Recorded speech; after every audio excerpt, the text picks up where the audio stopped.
मजेदार कहानियाँ देखने के लिए हमारे चैनल गट्टू टीवी को सब्सक्राइब करें और बेल आइकन को ऑन करें। सुनील एक पढ़ा लिखा आदमी था। पढ़ा लिखा होने के बाद भी उसे कोई भी अच्छी नौकरी नहीं मिली होती है। इसीलिए वो थक हार कर रिक्शा चलाने लगता है, जिससे उसके घर का गुजारा हुआ करता है। शाम को जब सुनील रिक्शा चलाकर घर पहुंचता है तो देखता है कि सरिता उसकी पत्नी पास ही खेल रहे बच्चों को देखकर रो रही होती है। शादी के 10 साल बाद भी आज भी उनके घर कोई बच्चा नहीं हुआ होता है। इसीलिए सरिता हमेशा उदास रहा करती है। सुनील सरिता से कहता है, सरिता, क्या हुआ? यहाँ क्यों खड़ी हो? चलो घर के अंदर चलते हैं। दोनों घर के अंदर आ जाते हैं और खाना खाकर बैठे होते हैं। सरिता वहां उदास बैठी होती है तो सुनील अपनी माँ से पूछता है, माँ, क्या हुआ सरिता को? वे हमेशा क्यों उदास बैठी रहती है? मैं जब भी उसे देखता हूँ मुझे तो वो ऐसे ही खोई हुई दिखती है। तुझे तो पता ही है बेटा, बेचारी पता नहीं कैसे इतने सालों से बिना बच्चे के जीती आ रही है। पता नहीं भगवान ने उसके साथ ऐसा क्यों किया है, जो उसकी गोद सूनी ही रह गई। इतना इलाज कराया हमने, हर नुस्खे और सारे जतन करके तो देख लिया। अब भगवान को यही मंजूर है तो हम क्या करें? माँ, मुझे लगता है हमें बच्चों का सुख कभी नहीं मिलेगा। चलो आप अब सो जाओ, हम भी सोने जा रहे हैं। सरिता और सुनील चारपाई पर लेटे होते हैं तो सरिता को नींद नहीं आ रही होती है। वो सुनील को जगाती है पर वो थका हुआ होता है, वो नहीं उठता। सरिता पूरी रात यूं ही आंखें खोले सोचती रहती है। सुबह होते ही सुनील अपना रिक्शा लेकर काम पर चला जाता है। ऐसे ही कई दिन बीत जाते हैं। सुनील को शराब की लत लग जाती है और वो बहुत ज्यादा शराब पीने लगता है और घर पर भी शराब पीकर आने लगता है। एक दिन जब वो शराब पीकर घर आता है तो, आ गए आप? आज फिर शराब पीकर आए हो? आप ये शराब छोड़ क्यों नहीं देते? तुम चुप रहो, मुझे मत सिखा मुझे क्या करना है। सुनील बड़बड़ाता हुआ सोने चला जाता है। सरिता अपनी सास के पास जाती है और बोलती है, माँ जी देखो, ये आज फिर शराब पीकर आए हैं। लगता है इन्हें शराब पीने की लत लग गई है। बहू, मुझे नहीं पता कि मैं क्या करूं। अब तो अपना घर भगवान भरोसे है। अगली सुबह पड़ोस में रहने वाली सरला उनके घर आती है तो दोनों सास बहू को परेशान देखकर उनसे कहती है, सरिता माँ जी, क्या हुआ? आप दोनों ऐसे परेशान क्यों बैठे हैं? सब ठीक तो है ना? सरिता और उसकी सास सरला को सारी कहानी बता देती हैं।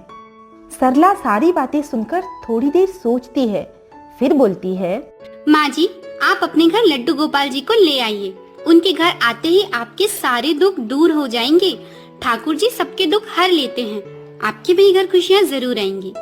अगले दिन दोनों सास और बहू प्यारे से लड्डू गोपाल जी को अपने घर ले आते हैं। लड्डू गोपाल जी के घर में आते ही घर में एक रौनक सी आ जाती है। दोनों सास बहू बस सारा दिन कान्हा से ही बातें किया करती थी। मेरे प्यारे लड्डू गोपाल, लड्डू खाओगे? लड्डू गोपाल, झूला झूलोगे? दोनों सास बहू लड्डू गोपाल को झूला झुला रही होती हैं।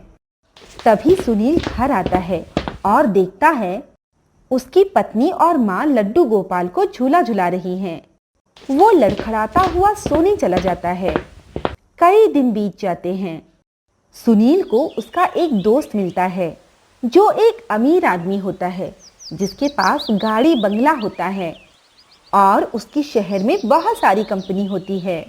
सुनील का दोस्त सुनील से कहता है, अरे भाई सुनील, तुम यहाँ क्या कर रहे हो और ये रिक्शा क्यों चला रहे हो? आप कौन है सर? और आपको मेरा नाम कैसे पता? मैं तो आपको नहीं जानता। अरे यार सुनील, मैं तेरा स्कूल वाला दोस्त हूँ। भाई तू तो मुझे भूल ही गया। अरे हाँ, याद आया। रमेश, कैसा है दोस्त? मैंने तो तुझे, माफ करना, मैंने तो आपको पहचाना ही नहीं। अरे छोड़ यार, मुझे इतनी इज्जत मत दे। मैं तो तेरा वही दोस्त हूँ जिसे तू नाम से बुलाता था। पर मुझे ये बता, इतना पढ़ने के बाद तू ये रिक्शा क्यों चलाता है? भाई रमेश, क्या बताऊं, बहुत ढूंढा पर कहीं अच्छी जॉब मिली ही नहीं, तो घर चलाने के लिए कुछ तो करना ही था, इसलिए रिक्शा चलाने लगा। पर तू तो बहुत बड़ा आदमी बन गया है। मैं खुश हूँ तेरी तरक्की देखकर। हाँ वो तो ठीक है, पर अब तू ये रिक्शा नहीं चलाएगा, मेरे साथ चल। मैं तुझे अपनी कंपनी में मैनेजर बनाऊंगा। समझ के तेरे दिन बदल गए। रमेश सुरेश को अपने ऑफिस में मैनेजर की नौकरी पर रख लेता है। सुनील बहुत खुश था। वो रमेश को अपने घर लेकर जाता है। सुनील के छोटे घर के सामने रमेश की बड़ी गाड़ी रुकती है। सुनील रमेश को अपने घर में लेकर आता है तो वो देखता है कि उसकी माँ और बीवी दोनों ही लड्डू गोपाल के साथ बातें कर रहे हैं। वो ये सब देखकर अपनी माँ से कहता है, माँ, ये क्या हो रहा है? जब भी देखता हूँ बस यही दिखाई देता है। आप दोनों इस मूर्ति के साथ बात करते रहते हो, बस करो। जब सुनील उन दोनों पर चिल्लाता है तो रमेश अपने दोस्त सुनील से कहता है, सुनील शांत हो जा दोस्त, और वो कोई मूर्ति नहीं है, हमारे भगवान, हमारे सखा श्री कृष्ण भगवान है, जिन्हें हम प्यार से लड्डू गोपाल बुलाते हैं। तू इनकी शक्ति को नहीं जानता। मेरे पास आज जो कुछ भी है ना, वो सब लड्डू गोपाल जी की ही वजह से है। तूने सही कहा बेटा, ये सबके पालनहार हैं। पर तू कौन है? मैंने तो तुझे यहाँ पहले कभी नहीं देखा। माँ जी, मैं सुनील का स्कूल का दोस्त हूँ। ये पागल तो मुझे भूल ही गया था। मैंने आज इसे रिक्शा चलाते हुए देखा, मुझे बहुत बुरा लगा। मैंने इसे अपने ऑफिस में मैनेजर बना दिया है। अब ये कभी भी रिक्शा नहीं चलाएगा। देखा तूने, आखिर हमारे ऊपर लड्डू गोपाल की कृपा बरसने लगी। बहू, सुना तूने? अब हमारा सुनील एक मैनेजर बन गया है। हाँ माँ जी।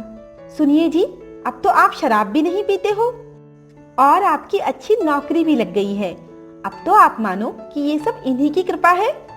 सही कहा आप सबने, ये सब हमारे लड्डू गोपाल की ही कृपा है। सभी जोर से राधे राधे बोलते हैं और जैसे जैसे समय बीतता है सरिता के घर सब कुछ ठीक होने लगता है। अब सुनील के पास भी अपना बड़ा घर होता है और एक गाड़ी होती है। सभी लोग सच्चे मन से लड्डू गोपाल को धन्यवाद करते हैं और थोड़े ही समय के बाद सरिता की गोद भी भर जाती है। उसके हाथ में भी अब एक छोटा लड्डू गोपाल होता है और सरिता का परिवार खुशी खुशी अपना जीवन जीते हैं।